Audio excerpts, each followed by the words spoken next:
Monday evening, an unforgiving tornado ripped through the heart of Barnsdall, Oklahoma, leaving nothing but devastation in its path.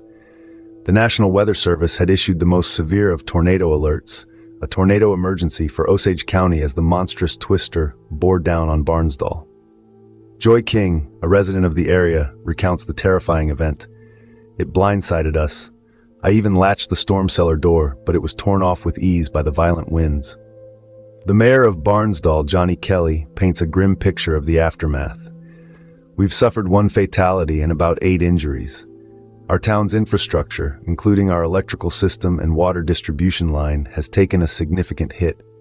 Emergency services and volunteers sprang into action, searching through the wreckage for survivors. Jerry Roberts, the Osage County Emergency Management Director, states, "There's a vast area of total destruction that we're dealing with right now." As many as 40 homes in Barnsdall bore the brunt of the tornado's wrath. Reports of natural gas leaks and debris obstructing roads have further complicated the situation. Amidst the chaos, however, there is a silver lining. The Barnsdall nursing home reports that all their residents are safe, with no injuries to account. Governor Kevin Stitt comments on the crisis. "Please keep the people of Barnsdall in your prayers.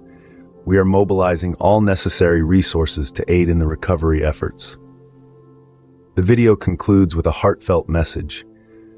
Our thoughts are with the people of Barnsdall as they muster the strength to rebuild. In the face of the worst storms, we remain united. We can and we will overcome. Your support can make a world of difference to the people of Barnsdall. Consider contributing to the relief efforts as they strive to recover from this calamity. Every bit of help counts in their journey towards recovery.